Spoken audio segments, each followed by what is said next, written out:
आंतों में सूजन, सर। पेट में भारीपन, हाँ। पेट में अफारा, हाँ। पेट एक बार में साफ नहीं होना, हाँ। साफ होगा भी तो एनस पे थोड़ा भारीपन लगेगा और ऐसा लगेगा थोड़ी देर और बैठ जाए तो शायद तो कुछ और निकल जाए, तो पेट और नरम हो जाए, हल्का हो जाए। आंव आना, ब्लड जो जमा हुआ आएगा वो बदबूदार भी आ सकता है। आंव का मतलब जो श्लेष्मा है बिल्कुल चिपचिपा सा पदार्थ निकल के आएगा। कभी कभी अगर थोड़े समय तक मल पूरा अच्छे से साफ नहीं हुआ 2-3 दिन, तो वो जो मल जमेगा ड्यू टू आप पानी कम पी रहे हैं उसकी वजह से वो और हार्ड हो सकता है, गांठें टाइप की बन सकती हैं। और फिर जो दोबारा खा रहे हैं आप वो उसके साथ पतला सा मल, तो गांठें पतला, गांठें पतला, ऐसे टाइप का मल भी चिपचिपा टाइप का कभी आ सकता है। इसके साथ में वजन लगातार कम होगा।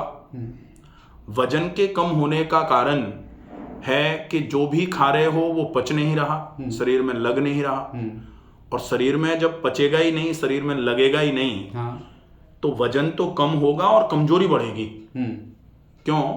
क्योंकि कमजोरी तो तब नहीं आती जब खाना पच करके शरीर में लगता रहता, ऊर्जा शरीर को मिलती रहती, मिल नहीं रही तो कमजोरी तो बढ़ रही है। लेकिन शरीर में अगर जो बात रस, रक्त, मांस, मेद, अस्थि, मेद, मज्जा, शुक्र, ये जो सप्त धातुओं की बात करी जाती है, इनका निर्माण अगर सही तरीके से नहीं होगा तो निश्चित ही शरीर गलेगा। क्योंकि भाई जिस चीज, जहां जो चीज पहुंचनी चाहिए अगर वो नहीं पहुंच रही है, उनका निर्माण नहीं हो रहा है, तो शरीर धीरे धीरे करके उनमें से कमजोरियां आती रहेंगी, शरीर धीरे धीरे करके और कमजोर होता रहेगा, गल जाएगा शरीर बेसिकली। ऐसा बोला जाता है कि शरीर कमजोर होना चालू होगा, वजन कम होना चालू होगा, कमजोरियां भयंकर बढ़ना चालू होंगी, और जब ऐसा होता है तो धीरे धीरे करके मन खराब होना चालू हो जाता है। तब ये बीमारी शारीरिक रूप से तो परेशान कर ही रही थी, अब मानसिक रूप से भी धीरे धीरे करके ये विकृतियां शरीर में पैदा करना चालू कर देती है। अब मानसिक विकृति के रूप में सबसे पहले क्या आएगा? सबसे पहले आएगा गुस्सा। डिप्रेशन पहले नहीं आएगा, पहले तो गुस्सा आएगा। उस गुस्से को अगर सही तरीके से इलाज करके कंट्रोल ना किया जाए तो ये गुस्सा एंजाइटी में बदल जाएगा। एंजाइटी मतलब हमेशा हड़बड़ी रहना, हर चीज को एकदम से हड़बड़ा के करना, और जब ये रहेगा, जब जो चीजें हम चाह रहे हैं उनकी पूर्ति नहीं हो पाएगी, हम चाह रहे हैं हम स्वस्थ रहें, नहीं हो पा रहे हैं, उसकी वजह से फिर धीरे धीरे करके अवसाद आना चालू हो जाएगा, जिसको बोला जाता है डिप्रेशन।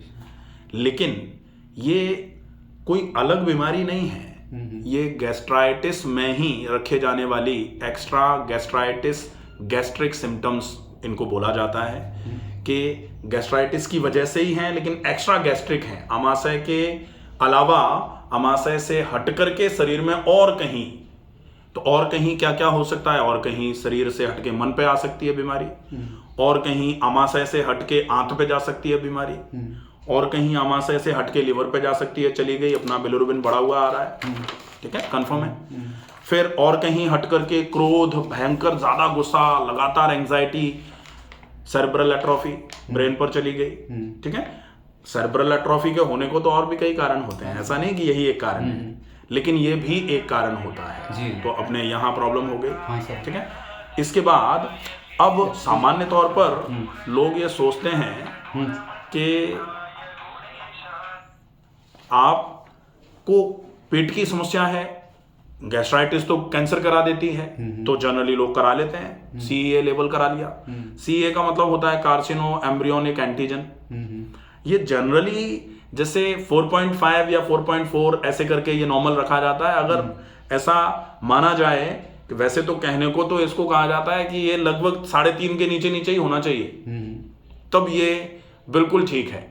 लेकिन कभी कभी ये जो CEA लेवल है, ये जो सिगरेट पीते हैं, जो तंबाकू खाते हैं, उनमें थोड़ा सा ज्यादा बना रहता है। आप सिगरेट तंबाकू कुछ लेते हैं? नहीं लेते ना, बिल्कुल। अब अपना आ रहा है 4.4, तो एक तरफ ये इशारा करता है कि भाई होना तो चाहिए 3.5, 3.5 से ऊपर नहीं आना चाहिए।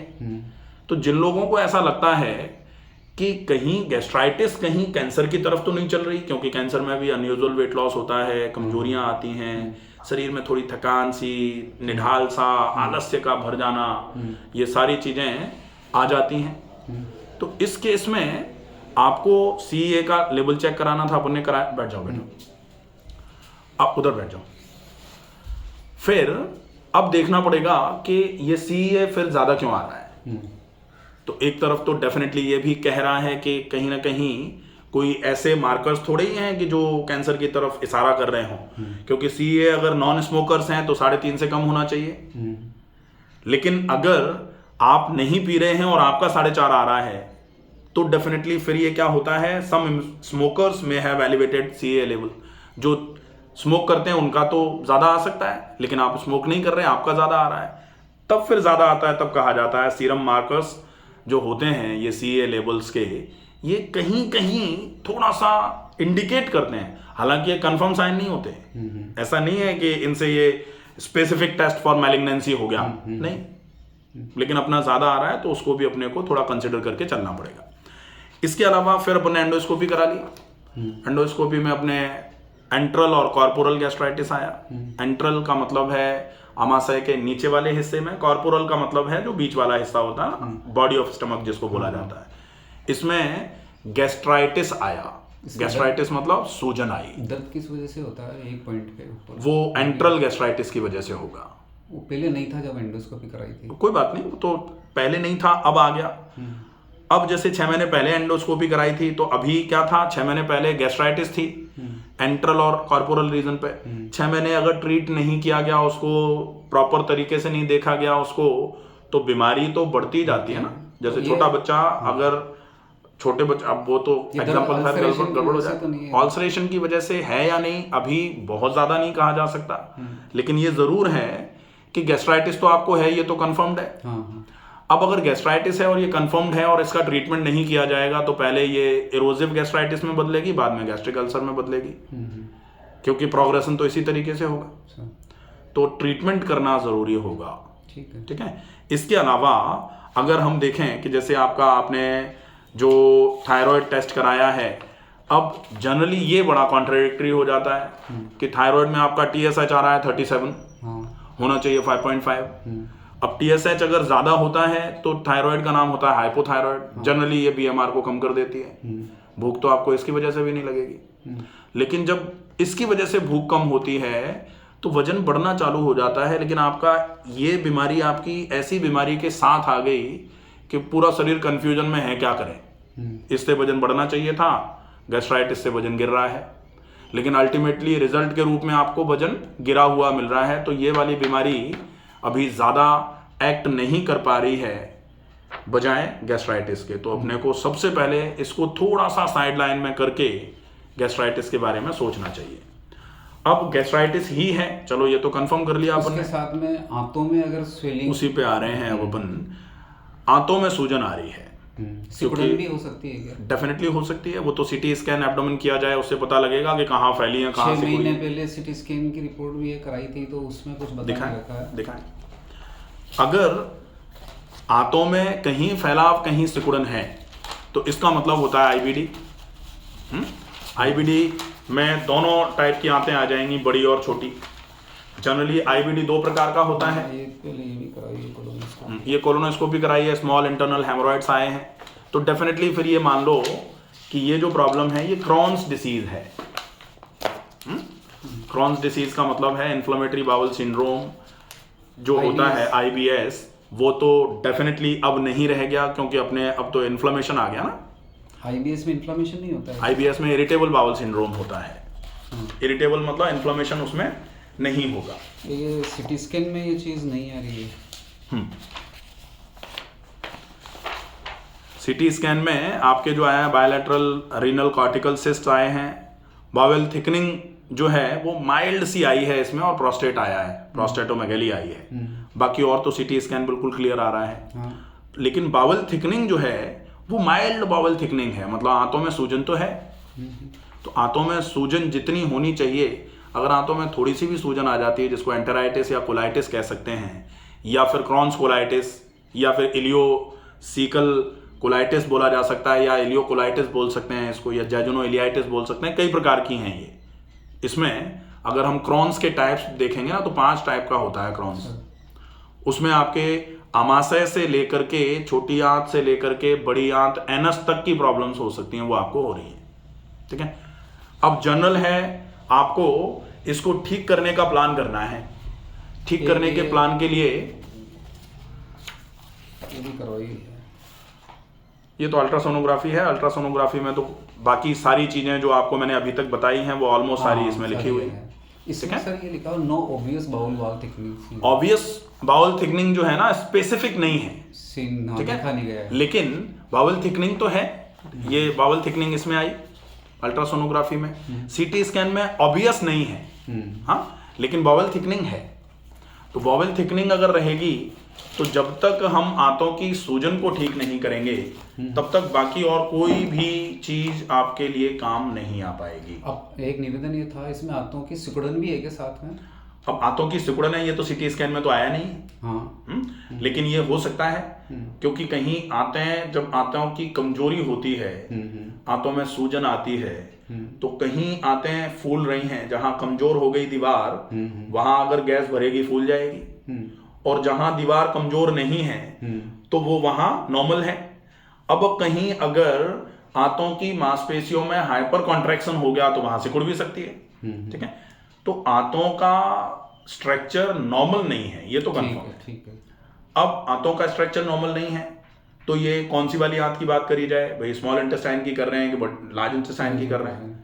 तो डेफिनेटली लार्ज इंटेस्टाइन तो मेजरली इन्वॉल्व है, लेकिन आपकी स्मॉल इंटेस्टाइन में भी इन्वॉल्वमेंट है। स्मॉल इंटेस्टाइन में भी वर्किंग एबिलिटी जो उसकी है वो कमजोर पड़ी हुई है। क्यों पड़ी हुई है? क्योंकि जो हम खाना आमाशय में खा रहे हैं, आमाशय में इन्फ्लेमेशन है तो आमाशय अपना काम पूरा नहीं कर पाएगा जी। अब ये आप उस तरीके से देख लो कि जब कोई भी काम करने का जिम्मा 3 लोगों को दिया जाए कि पहला अपना काम करे तो दूसरा अपना काम करेगा, तीसरा अपना काम करेगा। जैसे अगर ये बॉटल है, इसका ये बॉटल किसी को दी गई, भाई भर के लाना, मुझे दिया गया कि ढक्कन लगाना, पहले ये बॉटल, दूसरे को दिया गया भर देना, और तीसरे को दिया गया ढक्कन लगाना।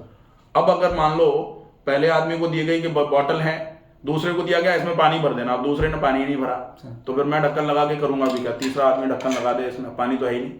क्रॉन्स डिजीज का मतलब आंतों में सूजन को बोलते हैं। क्रॉन्स डिसीज का मतलब आंतों में सूजन, और दूसरी टाइप की होती है अल्सरेटिव कोलाइटिस। मतलब एक तो क्रॉन्स हो गई और एक है अल्सरेटिव कोलाइटिस। ये आंतों की सूजन के 2 टाइप होते हैं। मेरे केस में अल्सरेटिव कोलाइटिस तो नहीं है। अल्सरेटिव कोलाइटिस नहीं है। क्रॉन्स मतलब कोलोन में भी प्रॉब्लम है, स्मॉल इंटेस्टाइन में भी है और आंतों में भी है।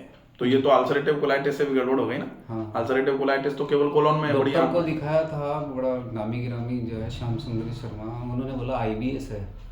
आईबीएस जो होता है वो इन्फ्लेमेशन उसमें नहीं आएगा। आईबीएस का मतलब इरिटेशन होगा सिर्फ। हाँ। वो केवल फंक्शनल डिसऑर्डर है, उसमें एनाटॉमिकली बहुत ज्यादा प्रॉब्लम्स नहीं आती हैं। ये सारी रिपोर्टें देखने के बाद उन्होंने सारी रिपोर्टें उनको दिखाई थी, उसके बाद में उन्होंने लेटा के देखा, फिर बोला आईबीएस है। हाँ, जब तक इन्फ्लेमेशन है, इन्फ्लेमेशन को ट्रीट करने की आवश्यकता है। अगर आईबीएस है तो आईबीएस का मतलब क्या होता है? Irritable bowel syndrome. इरिटेशन है, फंक्शनल डिसऑर्डर है, वो इन्फ्लेमेशन नहीं पाया जाएगा उसमें। और अगर इन्फ्लेमेशन लंबे समय तक बना रहे और अब इन्फ्लेमेशन क्रॉनिक हो गया तो फिर तो वो आईबीडी में चला जाएगा ना। आईबीएस कैसे रह जाएगा? आईबीडी और आईबीएस 2 टाइप की बीमारियां हैं अलग अलग, दोनों की स्पेसिफिक है सर अपने। अब ये मैं कह दूं क्योरेबल है, आप अगर कुछ फॉलो ही नहीं करो तो डेफिनेटली क्योरेबल नहीं है। नहीं, फॉलो करेंगे, अगर फॉलो करेंगे तो डेफिनेटली क्योर होगा। तो अगर आपने फॉलो अप किया तो आराम मिलेगा, अदरवाइज नहीं मिलेगा। ठीक है। और फॉलो अप इसमें कमजोरी का कारण कोई इंटरनल आंतों की कमजोरी या कोई ब्लड कैंसर या उस टाइप से तो नहीं है कुछ? वो तो सारा कथा अभी आपको यही तो कही थी ना कि आपने सीए लेवल कराया है, आपका मार्कर्स ज्यादा आए हैं, डेफिनेटली एक तरफ इशारा हो रहा है। अब वो आप स्मोकिंग नहीं कर रहे हैं फिर भी सीए बढ़ा हुआ आ रहा है, तो सीए अगर बढ़ा हुआ है तो डेफिनेटली एक तरफ तो अपन चल ही रहे हैं ना कि कहीं चांस हो सकता है। लेकिन वो भी क्यों हो सकता है? क्योंकि गैस्ट्राइटिस से ही तो बढ़ के अपन जा रहे हैं ना उधर की तरफ। तो गैस्ट्राइटिस को तो कंफर्म नहीं है, लेकिन वो चीज़ ये अभी बहुत कंफर्म नहीं है।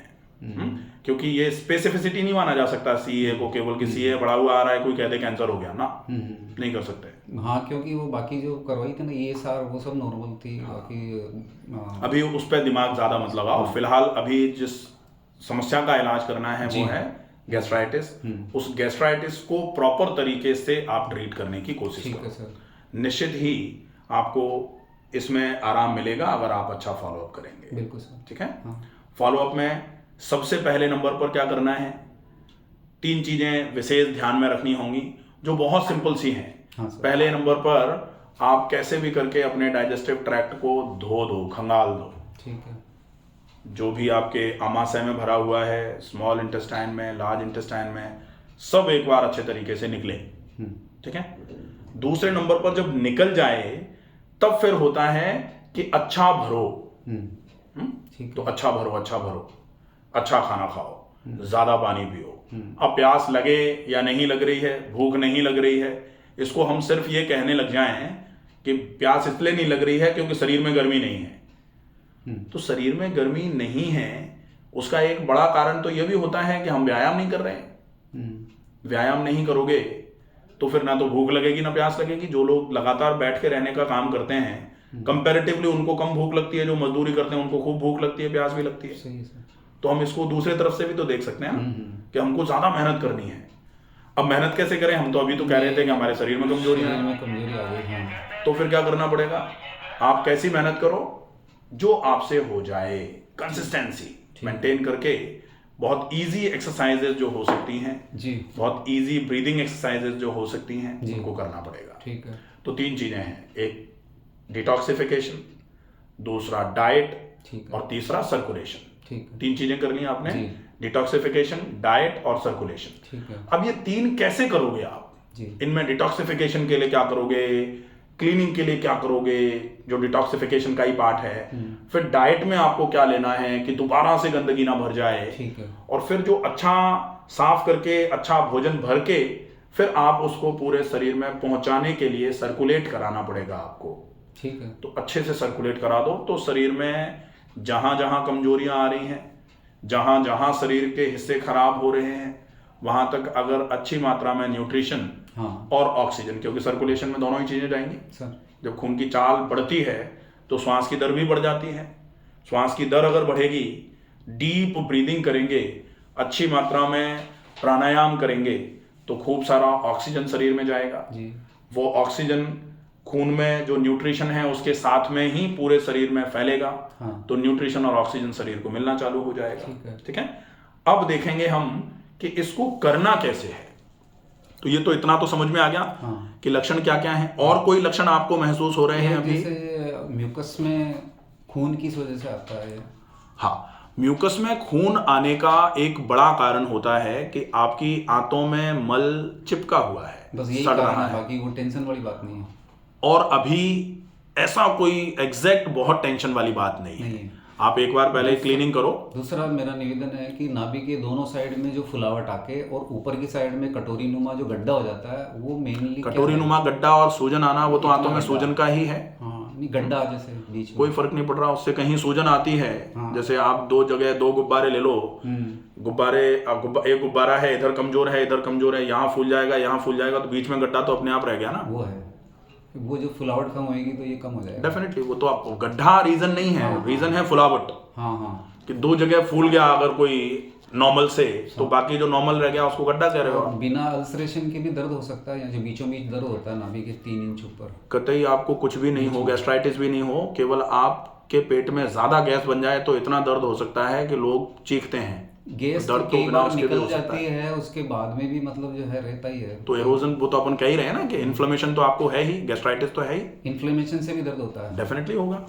इन्फ्लेमेशन से गैस बनेगी तो दर्द भी होगा। कहीं ऐसा तो नहीं हो कि जो पेट की जो संरचना है, जिसमें मैं भोजन करता हूँ या पानी पीता हूँ तो सीधा का सीधा ये नाभि के आसपास ही भोजन उतर जाए, आमाशय में नहीं जाए, आमाशय खराब हो, ऐसा भी हो सकता है? ऐसे कैसे हो सकता है? क्योंकि ऊपर पीने के साथ में ही फुलावट कैसे आती है, खाने के साथ नाभि के दोनों साइड में हाथों में ही फुलावट आती है, आमाशय में जाता है नहीं खाना। इसको फिर अपन जैसे जब ज्यादा सोचेंगे ना, मैंने अभी आपको बोला था कि आप अधूरा ज्ञान खतरे जान होता है। हाँ ठीक है सर। जब भोजन आप मुंह से करोगे तो वो गले से होते हुए, आहार नाल से होते हुए आमाशय में आमाशय में जाएगा। जाएगा नहीं, आमाशय में रुकता नहीं और सीधा चला जाए, ऐसा तो नहीं। आमाशय में रुकेगा नहीं, सीधा चला जाएगा, तो भी वो ऐसा नहीं करवाएगा कि सीधा ही घुस गया इंटेस्टाइन में, अच्छा ऐसा नहीं होगा।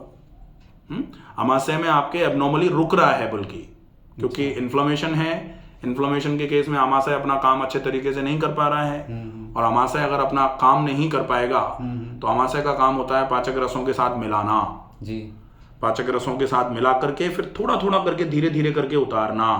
जी ठीक है, बिल्कुल सही है। तो वो उतार ही नहीं पा रहा।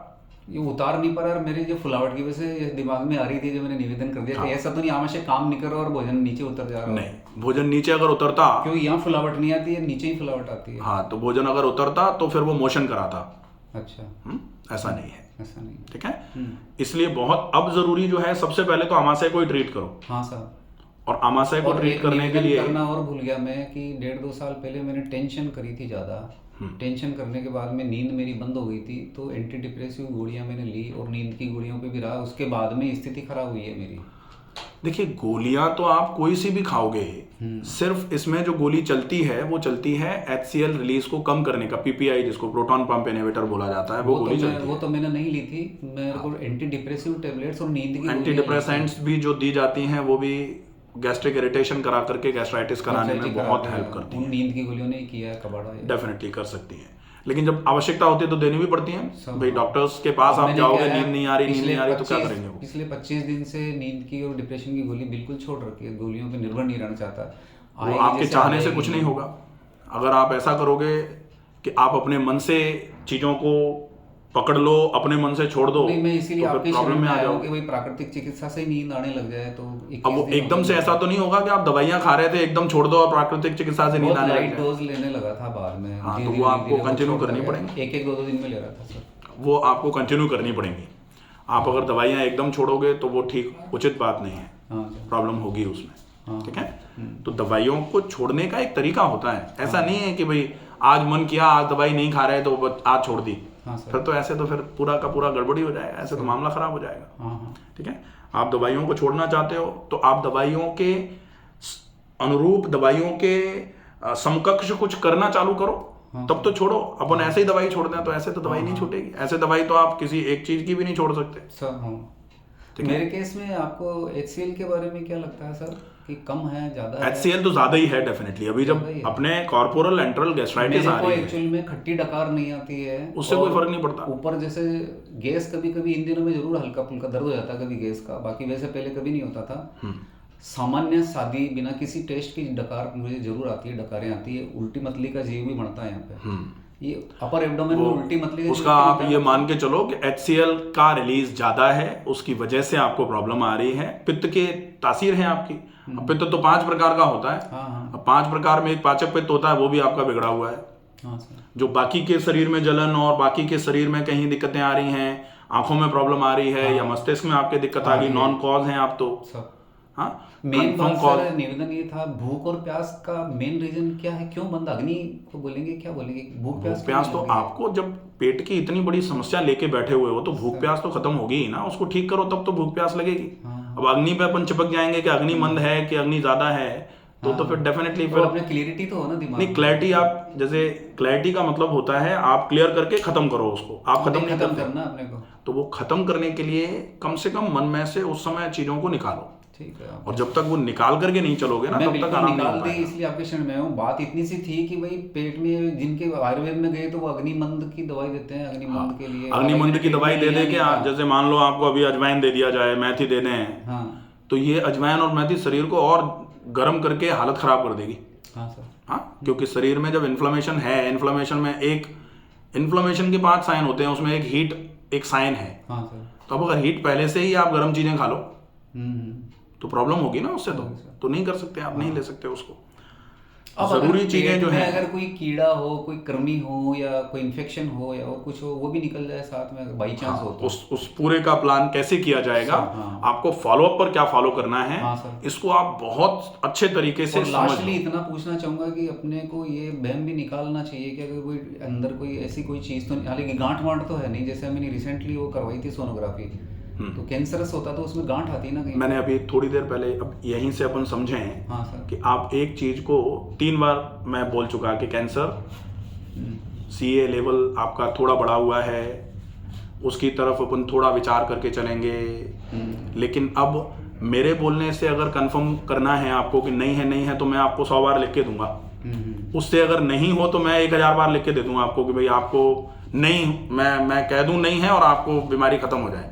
हाँ। उससे नहीं होगी ना, फॉलो करना पड़ेगा। नहीं फॉलो करूंगा। नहीं, मैं ये कहना चाह रहा था कि अभी लास्ट में लेटेस्ट में 5-7 दिन पहले भी सोनोग्राफी कराई थी। तो उन्होंने कहा कि भाई ऐसा कुछ लग नहीं रहा पेट में, कोई गांठ वांठ कैंसर की होती तो कोई गांठ तो आती ना। तो उस चीज को अपन कह रहे हैं ना कि अभी ये कंफर्म एटियोलॉजी नहीं मान सकते, कंफर्म नहीं मान सकते अगर CA कैंसर लेवल होता को। तो गांठ होती है क्या सर?